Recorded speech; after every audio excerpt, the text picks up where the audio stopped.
They are the cheaper option, but you know, what's important here? Is it the kudos of the name on the front of your lens cap, or is it the image, the final image that you get? I would respectfully submit that it's all about the final image.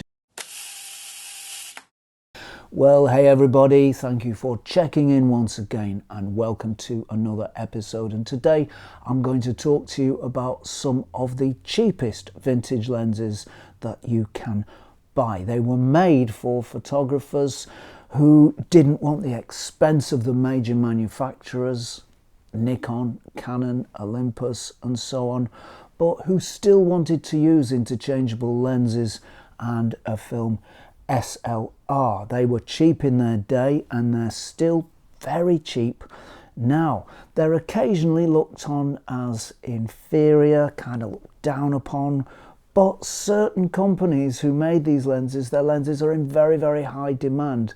Companies like Tomioka, for example, made quite a number of these third-party lenses for various manufacturers. Those lenses are in very high demand now. So some of these optics are really nice and we really shouldn't look down on them as inferior pieces of glass, especially when we remember that some of the companies who made lenses, third-party lenses, also made lenses for the major manufacturers too, especially in the later days of vintage lens production, the late 80s going into the early 90s. There is the occasional dud amongst them, of course, but that's true for lenses from the major manufacturers as well. No manufacturer is immune from that, but there are also some really, really nice optics as well. And I'm going to talk to you today about some of the nicest ones that I've recently bought and hope to prove to you that third-party lenses are not inferior lenses at all, and you really should be considering them. If you're a vintage lens enthusiast, you really should be looking at them and considering them as part of your kit.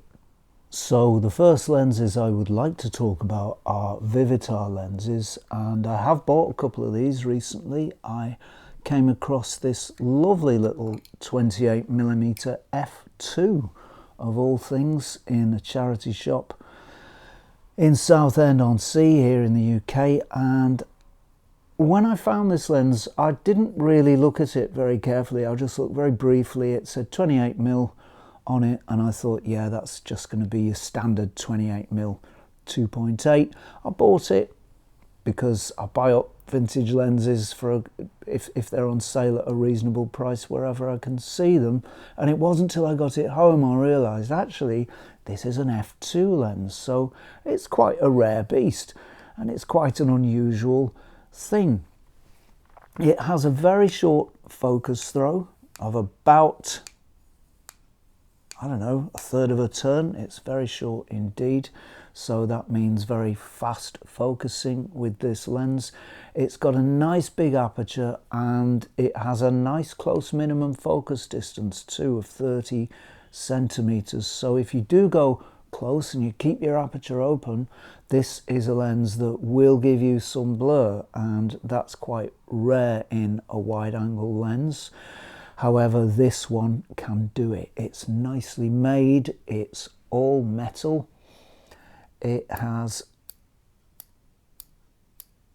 half stops on the aperture ring, and apertures run from f2 all the way up to f16.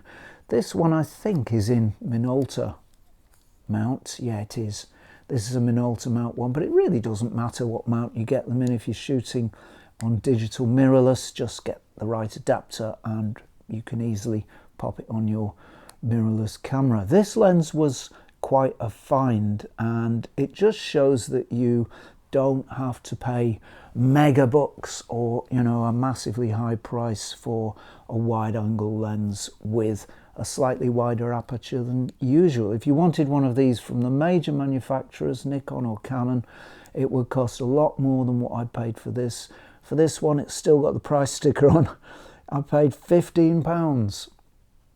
So I reckon that was a real bargain, and it does show that the bargains are out there. This is a lovely little lens and I bought it very cheaply. Now, I'm not saying that if you go onto eBay, you're going to find them necessarily lots for sale at that price. But what I am saying is, if you're patient, if you keep your eyes open, and if you keep looking, if you're persistent, you will find these bargains in vintage lenses, because they are still out there. They were made in the millions and millions. A lot of them are kind of surplus to requirements, and a lot of them were stored carefully as well and didn't get much use. That seems to be quite often a feature of these third-party lenses, is that they've been bought by somebody maybe in the 70s, used very sparingly, and so they've survived intact and in good shape. And this one is testament to that. It's just like a new lens. Very, very nice piece of kit, and there's plenty more out there. Another Vivitar lens that I recently found, well, I didn't find it, I kind of rediscovered it. I'd actually forgotten I had this lens. This is a Vivitar f2.8 135mm lens, and it's a beautiful lens. It shoots really nicely, and it's got this little snacky sliding hood for if the sun gets in the way. On a bright day like today, you would probably need to use that hood. This is an all-metal lens, and it's made very, very nicely. Everything still turns nicely and smoothly on it. Minimum focus distance on this one is 4.5 feet. What's that? That's just over a metre, isn't it? It's about 1.2, 1.3 metres, something like that. So it's not terribly close, but because it's such a long lens, that doesn't really matter. I found these long lenses to be great for street portraiture, and you can catch people very much more easily without making them self-conscious. You can do that much more easily with a long lens than you can with a shorter lens, so it's great for that. It's just a great lens just for general use, really. It's M42 mount, this one, so it will fit on a wide variety of film cameras, and it will also fit on any mirrorless camera too. And I've found this to be a very beautiful lens.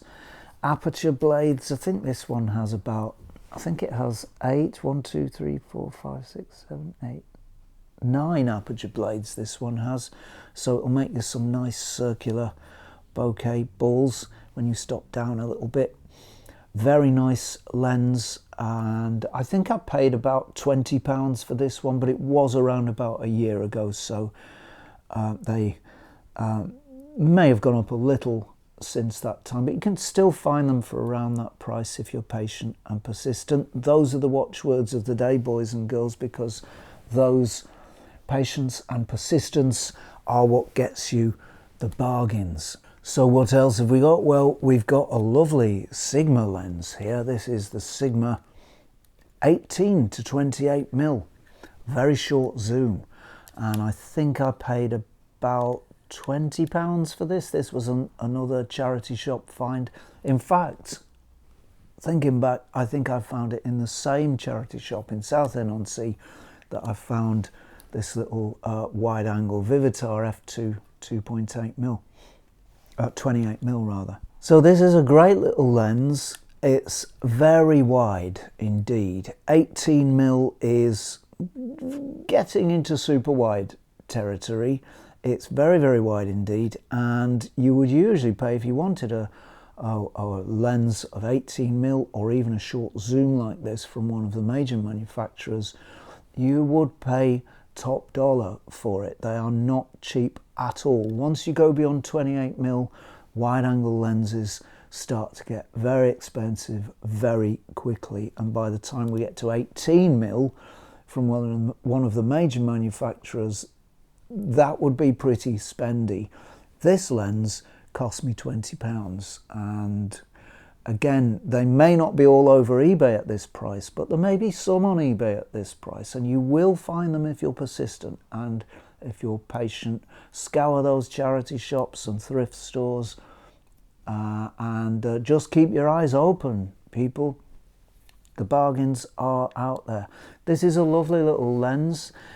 It's got nice colour, it's got a reasonably short minimum focus distance of 50 centimetres, not particularly short, but short enough. If you want to do some really wide images, this is a great cheap way of doing it. The Sirius 18 to 28 mil. It's f4 to 4.5, so it's not a very fast lens, but you know, if you're shooting wide, you don't necessarily want a very fast lens. Shooting wide is often about large depth of field, so you would presumably be stopping down to f5.6 or f8 anyway, and so I think f4 is perfectly adequate on this lens. It does go to f4.5 at the long end of 28 mil, and that's getting a little slow, but even so, it's you know, as I say, you don't necessarily want a very fast, speedy lens if you're shooting wide angle. So I reckon this is a great little lens, especially for the bargain price that I got it at. They're very cheap, they're well made. This is all metal. I can't find any plastic on it apart from possibly the aperture ring, but I'm not even sure about that. So a great little optic, Sirius lenses, check them out. Okay, what else have we got? Oh, we've got another. Oh no, that's a Sigma. This is the Sigma 90mm f2.8 macro. I thought I'd just include it here fairly briefly. I'm not going to talk about it too much because there was an episode on it fairly recently, so I'm not going to talk about it too much today. Suffice to say, this is a 1:2 macro lens.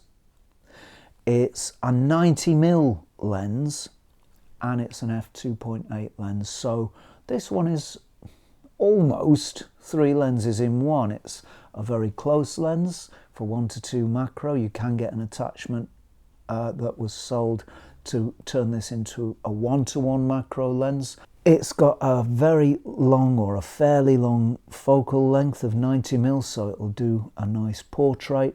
And it's also great for general photography as well. It's got a nice fast f2.8 aperture, so it will make a little background blur if that's what you want to do with it. Very nicely made, all metal, still in good condition after all these years. This one cost me £35 on eBay very recently. So the bargains are out there, and this is one of them. Check them out, the Sigma 90mm f2.8 macro. We should also mention, in fact we should more than mention, Miranda lenses. Miranda lenses are, well, they were made for the Dixon's chain of stores. That was a chain of stores here in the UK in the 70s and 80s. They sold electronics and they also sold cameras, and one of their cameras, their line, they bought up the Miranda name and they produced cameras, Miranda cameras, as their own brand, and these were their lenses. I don't know who made them, but there are some very, very nice lenses amongst them. They're not the weightiest lenses. They are metal with some plastic, and they're just really nice optics. They're cheap as chips.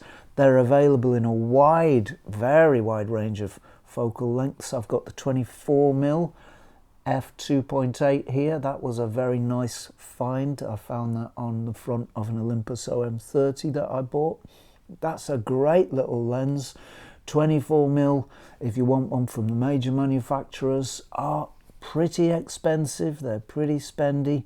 These are not. Together with a camera, sitting on a camera, the camera and lens, I paid £40. So I guess I got the lens, maybe you can say, for about £20. It's in really nice condition. It's one of those lenses that's not been used very much, so it's still in pretty much original condition. It shoots really nicely. It's pretty sharp.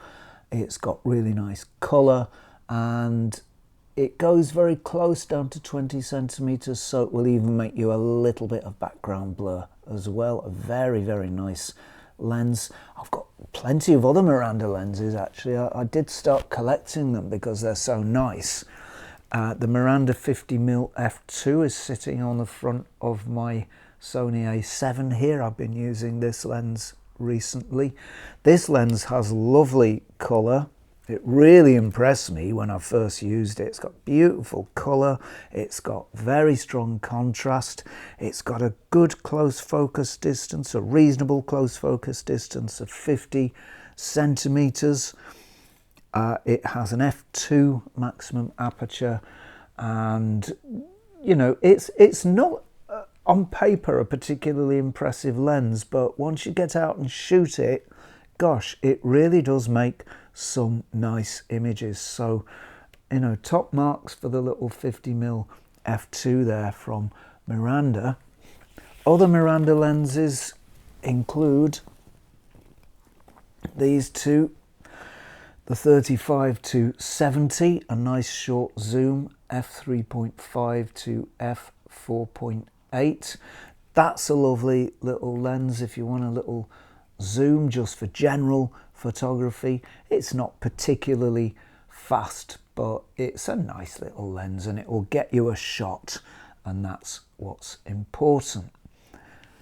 Also, we have the Miranda, this is another zoom, this is a longer zoom, the 70-210, f4.5 to f5.6, and this is another one of those lenses that I think has lain largely unused for a large number of years, because this one looks pretty much as new, just as if it's just come out of the box. In fact, when I bought it, it did have a box. I don't know what's become of it now, but it did have a box. And so it was kept very carefully somewhere by somebody who probably used it occasionally, but didn't use it much at all. It's a push-pull lens, and it's still got plenty of resistance. It will fall down under its own weight, but it does so very slowly. Most push-pull lenses of this age will just, if you hold them up like that, will just fall down immediately. This one doesn't, so it's in very nice order. So don't ignore Miranda lenses. They're actually really nice. They are the cheaper option, but you know, what's important here? Is it the kudos of the name on the front of your lens cap, or is it the image, the final image that you get? I would respectfully submit that it's all about the final image, and these little Miranda lenses will give it to you. A very nice little collection of glass, and one that shouldn't be ignored. Okay, there is a little lens here, a little 50mm f1.9, and this is one of the nicest 50mm f2s, nearly an f2, that I've shot. It's the Chinon 50mm f1.9, and Chinon were a camera manufacturer a little bit like Cosina.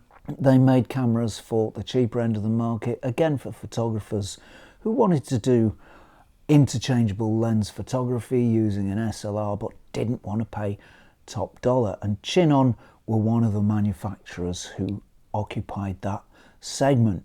They made lots and lots of lenses. This is the nicest one I've found. I think, rumour has it, that this one might be a Tomioka lens. It's got beautiful colours. I was very, very impressed with the colours. They're very strong and deep and saturated, which is just how I like them. It's nicely made. It's an all metal lens. It has a feeling of quality. It's relatively sharp, wide open. No vintage lens is particularly sharp, wide open, but this one is sharp enough. It focuses down to 45 centimeters, which is about average. It's got half stops in its aperture clicks, which is quite unusual for one of these third-party lenses. They don't usually have half stops, but this one does, which is another thing that makes me wonder if maybe this is a Tomioka lens. It's certainly got the quality of manufacture, and it's certainly got the image quality, but regardless of who made it, it's a very, very, very nice lens, and if you see one going for a reasonable price, you should grab it because these are fantastic little 50mm f2s or f1.9s anyway. Very, very nice little lens. Chinon made lots and lots of lenses, so there's a whole range available. Zooms and long lenses and wides and, you know, 50mm like this one. And I like the colouring, I like the marking that they've got, orange and green. It's very kind of 70s and it must have looked quite groovy and modern at the time. It still does look pretty groovy now, I think. So Chinon, look out for Chinon lenses, and in particular look out for the 50mm f1.9, a very nice optic indeed. And finally, in today's little odyssey of the lenses of the third parties, we've got this Hanimex 135mm f2.8. So it's got a fast f2.8 aperture. Cheap 135mm lenses, certainly from the major manufacturers, are almost always f3.5. The f2.8 versions tend to become pretty expensive. So if you want an f2.8 135mm, consider the third-party lenses, and it's especially consider this one. This is the Hanimex. I just said that. I've said it twice now, so it must be true. Especially consider this one. This is actually possibly, certainly one of the nicest 135mm lenses I've shot. Might just be the nicest I've ever shot. It's a delightful lens. I was astonished, stunned, and otherwise very, very surprised when I first shot it. It's very sharp from wide open. It's got beautiful, strong, resonant colours, and it gives the most amazing background blur you ever saw. It's just delightful. There's no harshness in it, or very little harshness in it. It seems to be nice and soft and lovely across a very wide range of subject, camera, background distances. It's just one of the nicest 135s I've ever shot, possibly the nicest. It's made in Japan. I think this may be a Tomioka made lens. Whoever made it did a jolly nice job of it. It's all metal and it's got these alternating bands of black and silver, so it's a good looking lens. I think the silver parts are aluminium and the black parts maybe steel, but whatever, it's an all metal lens. And it has a feeling of real high quality when you hold it in your hands. It's got half stops on the aperture. That's a nice touch. Apertures run from f2.8 to f22. And if you want a really nice portrait lens, one of these could be it. This will make you a delicious and delightful portrait shot, surrounded by lovely background blur. Very, very nice lens for portraits and a great lens for general photography, really.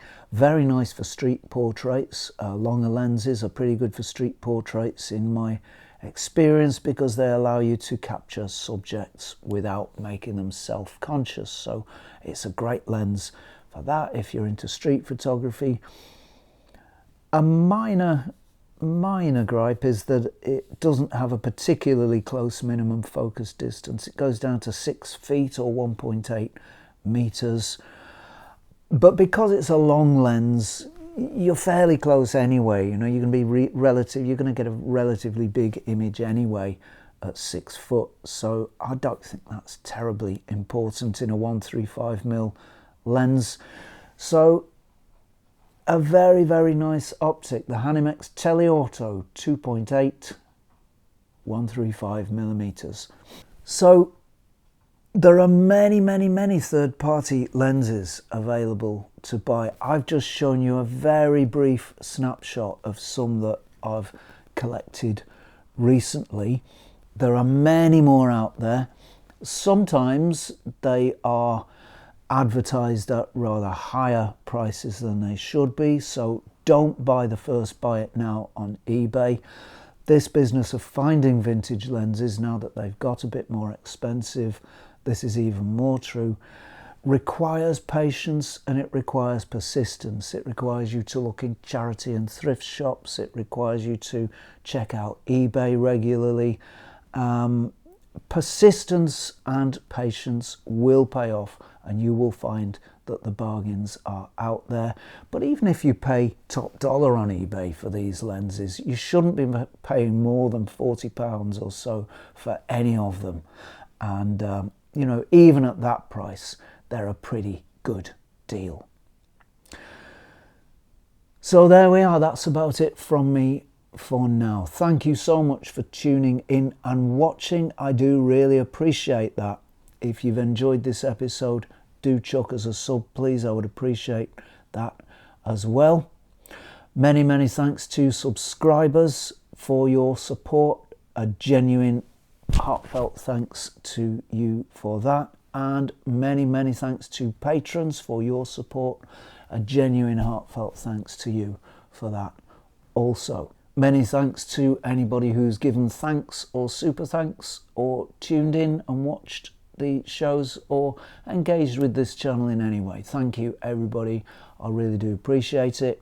If you're enjoying the content on this show, you might want to become a patron. You can do that for as little as $1 per month, and you can do it over at www.patreon.com/Zenography. As for me, that's it for this week. Many thanks for tuning in. And if you're not doing anything too demanding, difficult or bothersome next week at around this time, please do join me for a spot more Zenography. Cheerio all.